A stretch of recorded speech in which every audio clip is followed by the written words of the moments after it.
திருச்சிற்றம்பலம். இன்னைக்கு நம்ம திருவிளையாடல் புராணத்தில் 33ஆவதா அட்டமா சித்தி உபதேசித்தல் பற்றியும் 34ஆவதா விடை இலச்சினை இடல் பற்றியும் பார்க்கலாமா? இப்போ நம்ம அட்டமா சித்தி உபதேசித்தல் பற்றி பார்ப்போமா? முன்னாடி ஒரு காலத்தில் திருக்கைலாயத்தில் கல்லால மர நிழல சிவபெருமான் அமர்ந்திருந்தார்.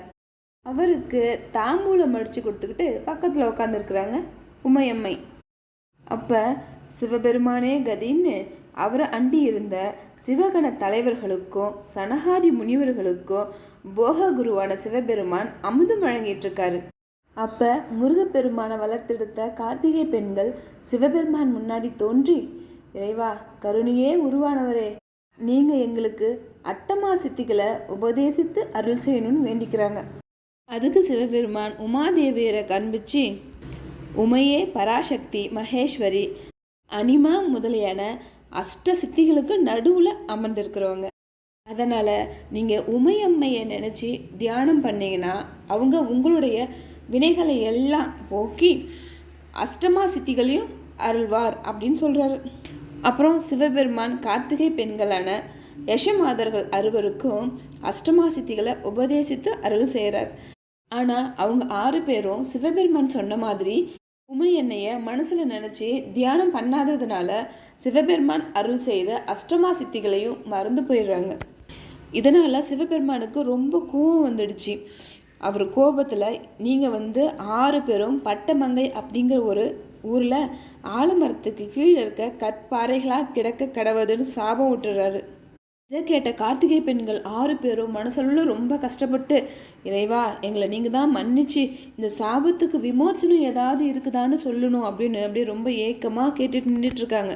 அதுக்கு சிவபெருமான், நீங்கள் 6 பேரும் பட்டமங்கை அப்படின்ற தளத்தில் 1000 ஆண்டு கற்பாறைகளாக தான் இருக்கணும்.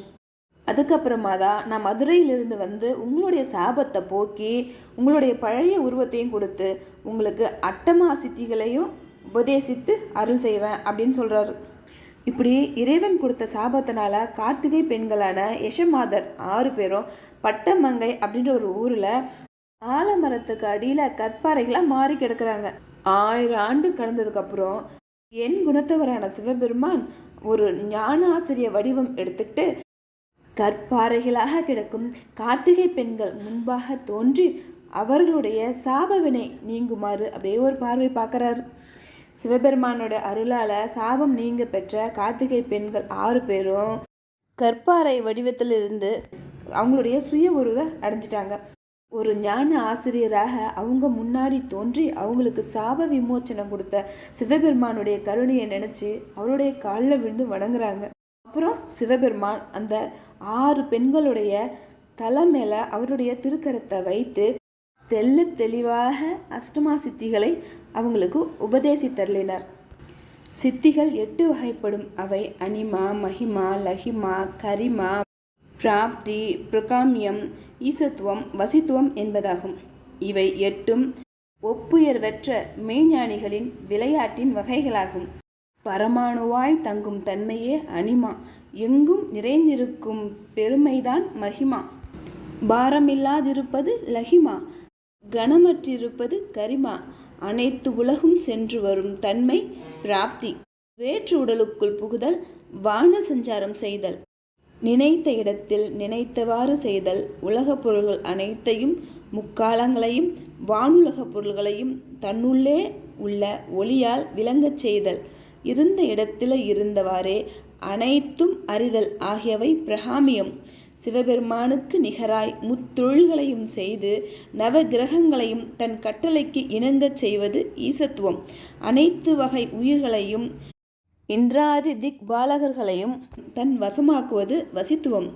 ஆனால் எம்மை அறிந்த மெய்ஞானியரும் யோகியரும் இந்த சித்திகள் எதையும் விரும்ப மாட்டார். இருந்தாலும் இந்த சித்திகள் 8ம் யோகியர் பெருமையை உலகினுக்கு உணர்த்திடும் பாங்கினை கொண்டவை அப்படின்னு மகா யோகியான சிவபெருமான் கூறி அருளினார்.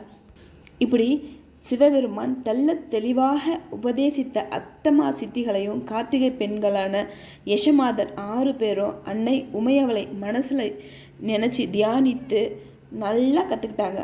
கற்றுக்கிட்டதுக்கப்புறம் இந்த 6 யஷ மாதர்களும் வான்வழியே கைலாய மலைக்கு போயிட்டாங்க. இப்போ 34வதா விடை இலைச்சினை இடல் பற்றி பார்க்கலாமா? மதுரையம்பதியை பாண்டிய மன்னனான குலபூஷணன் ஆட்சி செய்து வந்துட்டு இருந்த அந்த காலத்தில் காஞ்சி மாநகரையும் காடுவெட்டி சோழன் அப்படின்ற ஒரு மன்னன் அரசாட்சி பண்ணிட்டு வந்துட்டுருக்காரு. காஞ்சி நகரத்துக்கு புறத்தே இருக்கிற காடுகளை எல்லாம் வெட்டி அதை நகரமாக திருத்தினதுனால அந்த மன்னனுக்கு காடுவெட்டி சோழன்னு பேர் வந்துதான். உத்தமமான சிவபக்தர்களுள் தலை சிறந்த சிவபக்தனாக விளங்கினாராம் அந்த சோழ மன்னன்.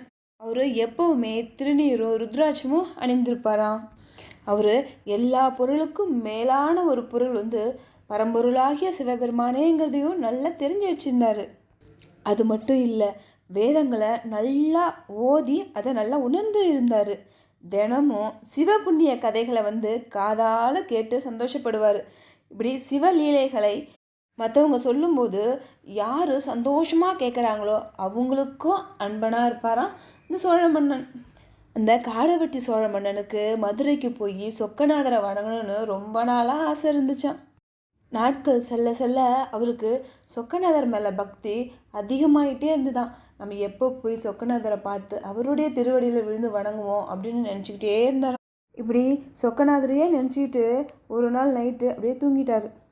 அப்போ அந்த சோழ மன்னன் கனவுல சிவபெருமான் தோன்றி, சோழ மன்னா நீ கவலைப்படாத, நீ இப்பயே மாறு வேடம் போட்டுக்கிட்டு தனியாக மதுரைக்கு வா, என்னை நீ ஆனந்தமாக தரிசனம் செஞ்சுட்டு திரும்பலாம் அப்படின்னு சொல்லிட்டு மறைஞ்சிடுறாரு. காடுவெட்டி சோழ மன்னனும் தூக்கத்திலேருந்து எழுந்திரிச்சு சிவபெருமான் சொன்னதை நினச்சி வியந்து சிவபெருமான் சொன்னதையே மனசில் நினச்சிக்கிட்டு இன்றைக்கே நம்ம மாறுவேடத்தில் கிளம்பி நம்ம மதுரைக்கு போய் நம்ம சொக்கநாதரை தரிசனம் பண்ணணும் அப்படின்ட்டு அன்னைக்கு இரவே கிளம்புறாரு.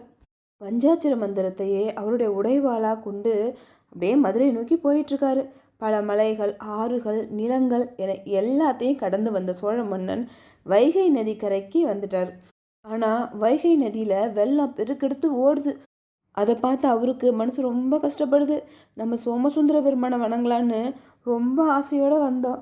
ஆனால் இந்த வைகை ஆற்றுல வர அந்த பெரு வெள்ளம் அதுக்கு இடைஞ்சலாக இருக்குதே.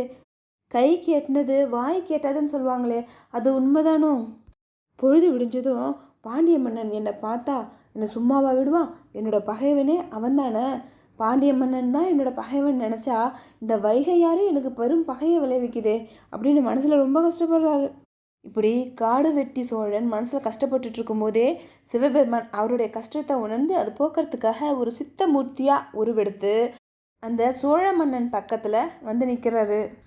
வைகை ஆற்று வெள்ளம் வற்றி போகவும் செய்கிறாரு. அதனால் வைகை ஆற்று வெள்ளமும் அப்படியே வற்றி போச்சு. அது மட்டும் இல்லை, சோழ மன்னனையும் அவரோடையே அழைச்சிக்கிட்டே வைகை ஆற்றையும் கடந்து போயிட்டார். சித்தர் உருவுல வந்த சிவபெருமான் மதுரை கோட்டை வடக்கு வாயிலை அடைந்து அவருடைய திருவருளால் அந்த வாயிலையும் திறந்தார். கோட்டைக்குள் நுழைந்த சிவபெருமானும் அந்த சோழ மன்னனும் பலத்த கட்டுக்காவலையும் மீறி கோயிலுக்குள்ளே போயிட்டாங்க. இந்த சோழ மன்னனை பொற்றாமரை குளத்தில் குளிக்க வச்சுட்டு அப்புறம் சொக்கநாத பெருமானையும் மீனாட்சி அன்னையையும் தரிசனம் பண்ணவும் வைக்கிறாரு சித்தர் வடிவில் வந்த சிவபெருமான். இறைவனை வணங்கி பேரானந்த நிலையை அடைந்த அந்த சோழ மன்னன் சொக்கநாதரை பார்த்து, அடியாருக்கு எளியவனே முதல்வனையை போற்றி அடியார்கள் எண்ணியது எண்ணியவாறு எய்துமாறு அருள் புரிந்திடும் பரம்பொருளே போற்றி போற்றின்னு போற்றி துதித்து வணங்குறாரு. அப்புறம் சித்தர் வடிவில் வந்த சிவபெருமான் இந்த சோழ மன்னனை பார்த்து, சோழ மன்னா நீ மதுரைக்கு வந்திருக்கிறத தெரிஞ்சா பாண்டியன் குலபூஷணன் உன்னை சும்மா விடமாட்டார், அதனால் நம்ம உடனே கிளம்பலாம் அப்படின்னு சொல்லி அவரை கூப்பிட்டுக்கிட்டு வடக்கு வாசல் வழியாகவே வெளியில் போய் வைகை ஆற்றின் வடகரையில் விட்டுட்டு அவரோட நெற்றியில் திருநீரும் இறாரு சித்தர் பெருமான். அப்போ சித்தர் பெருமான் சொல்கிறாரு, அன்பா உள்ளம் நிறைவுற்ற உனக்கு நல்ல துணை கிடைக்கும் அப்படின்னு ஆசீர்வாதமும் பண்ணி அனுப்பி வைக்கிறார். இப்படி சோழ மன்னனை வழி அனுப்பி வச்சதுக்கப்புறம் சித்தர் பெருமானாக இருந்த சிவபெருமான் திரும்பவும் கோட்டைக்குள்ளே வடக்கு புறத்தை வாயில் மூடிட்டு அதில் ரிஷபகுரி ஒன்றை குறித்து வச்சுட்டு அப்புறம் விமானத்துக்குள்ளே போய் மறைஞ்சிட்டார். அடுத்த நாள் காலையில் பொழுது விடிஞ்சதுமே மதுரையம்பதியில் 4 புற கோட்டை வாயிலும் திறந்தாங்க. வடபுறத்து வாயிலில் ரிஷபகுரி இருப்பதை பார்த்த காவலாளிங்கெல்லாம் மற்ற 3 வாயில்களில் மீனக்குறி இருக்கும்போது வடபுறத்து வாயிலில் மட்டும் புதுசாக எப்படி ரிஷபகுரி வந்தது, இது யார் இட்டது, இது எப்படி இட்டிருப்பாங்க அப்படின்னு திகைச்சு போய் பார்க்குறாங்க. உடனே அவங்களாம் ரொம்ப பயப்படுறாங்க. இதனால் நமக்கு ஏதாவது மன்னன் தண்டனை கொடுத்துருவாரோ அப்படின்னு நினச்சி, சரி நாம் முதல்ல போய் இதை மன்னன்கிட்ட சொல்லலாம் அப்படின்னு ஓடி போய் மன்னன்கிட்ட, மாமன்னவா, நம் கோட்டை வடபுறத்து வாயில் கதவில் இருந்த மீனுக்குறி முற்றிலும் மாறி ரிஷபகுரி இருக்குது. இது எப்போ யார் செஞ்சாங்கன்னு எங்களுக்கு ஒன்றுமே புரியல. தயக்கூண்டு எங்களை மன்னிச்சிருங்க, இதனால எங்களை தண்டிச்சிடாதீங்கன்னு வேண்டிட்டு நின்றுட்டுருக்காங்க. இதை கேட்டு வியப்படைந்த குலபூஷண பாண்டியனும் வடபுறத்து வாயிலுக்கு வேகமாய் போய் பார்க்குறாரு. அங்கு கதவுல ரிஷபகுரி பொறிக்கப்பட்டிருக்கிறத பார்த்து திகைச்சு போய், இது ஏதோ அற்புதம் போலெல்லாம் இருக்குது, இந்த மாயத்தை யார் எப்போ செஞ்சுருப்பாங்க, ஒன்றுமே புரியலையே அப்படின்னு குழம்பிய மனசோடையே பாண்டியன் அவரோட அரண்மனைக்கு திரும்பி வந்துடுறாரு. இந்த குழப்பத்தில் அவர் பகல்லையும் சாப்பிடல, ராத்திரியும் சாப்பிடல, இது யார் செஞ்சுருப்பா, இது எப்படி இது நடந்திருக்கும்னு நினச்சிக்கிட்டே தரையிலே படுத்து தூங்கி போயிடுறாரு. அப்போ அவரோட கனவுல சொக்கநாத பெருமான் தோன்றி, பாண்டியா, காஞ்சி மன்னன் காடுவெட்டி சோழன் என் மேலே ரொம்ப பக்தி உடையவன். மதுரைக்கு வந்து என்னையும் மீனாட்சி அன்னையும் வணங்க அவன் ரொம்ப ஆசைப்பட்டானா.